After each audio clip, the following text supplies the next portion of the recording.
आउज़ुबिल्लाहि मिनश्शैतानिर्रजीम बिस्मिल्लाहिर्रहमानिर्रहीम। मैं हूँ Afaq Ahmad Siddiqui M7 city news के साथ और प्रोग्राम लेकर हाजिर हुआ हूँ आपकी खिदमत में। मसाइल बोलते हैं। आज हम बात करेंगे बल्दियाती इदारों की, सिंध गवर्नमेंट की बात करेंगे कि सिंध गवर्नमेंट ने और बल्दियाती इदारों ने आवाम को आखिर दिया क्या है। कल बारिशों का सिलसिला जब दोबारा शुरू हुआ और बरसात अच्छी खासी हुई, यानी कि अच्छी खासी बरसात हुई, लेकिन सिंध हुकूमत और बल्दियाती इदारों ने अपने रहमत को जहमत बनाने में कोई कसर ना उठा रखी। उसके बाद हम बात करेंगे कि इलेक्ट्रिक की, कि बारिश की पहली बूंद गिरते ही पूरा शहर बिजली से महरूम हो गया और आवाम हाथ पे हाथ धरे बैठे रहे। मैं उस टाइम मौजूद था मेन हैदरी मार्केट में।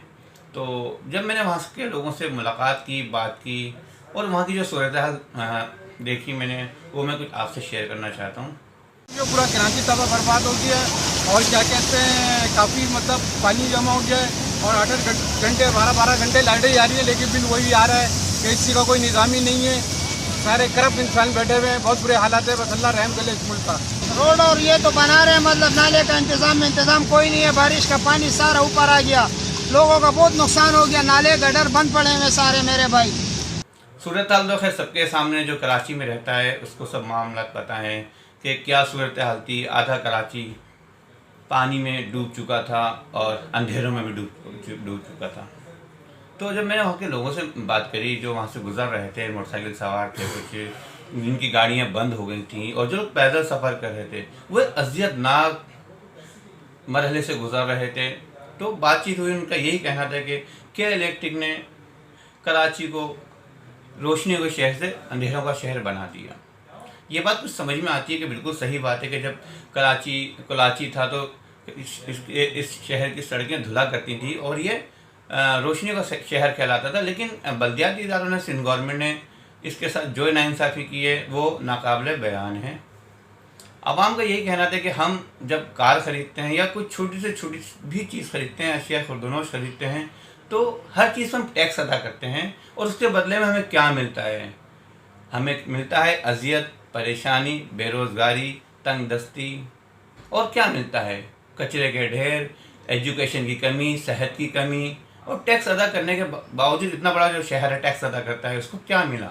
सिर्फ एक मुंजदाड़ों की शक्ल पेश कर दी गई उसकी। ये शहर कराची है। हम बात करते हैं डिस्ट्रिक्ट सेंट्रल की, जो चेयरमैन है रेहान हाशमी, वो आए दिन मीडिया टॉक करते हैं कि जी हमने फलानी जगह सफाई करवाई और हमने निकासी आपका सिलसिला भी बेहतर कर दिया है। लेकिन ऐसा लगता है कि निकासी आप के सिलसिले में डिस्ट्रिक्ट सेंट्रल बुरी तरह नाकाम हो चुका है और निकासी आप पर जमूद तारी हो चुका है।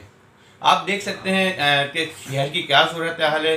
शहर समंदर का समा पेश कर रहा है और शहर की गलियां हों, सड़कें हों या मेन शाहराएँ हों, सब पे पानी इतना जमा है कि गुजरगाहें बिल्कुल समंदर का समा पेश कर रही हैं। दूसरी बात यह कि देखिए, आवाम भी कुछ चाहते हैं। आवाम आपको वोट देते हैं। आवाम आपसे क्या चाहते हैं बदले में? क्या उनके मसाइल हल हों, उनके डोर स्टेप पर उनके मसाइल, बुनियादी ज़रूरत ज़िंदगी पूरी हो सके। लेकिन आवाम का भी यही कहना है कि जी वोट के दरमियान हमारे जो बल्दियाती नुमाइंदे हैं वो नज़र आते हैं, उसके बाद फिर उनका इंतज़ार करना पड़ता है अगले इलेक्शन तक। फिर वही सुनहरे ख्वाब, वही सुनहरी बातें, वही गोल्डन ख्वाब दिखा के आवाम को फिर गायब हो जाते हैं।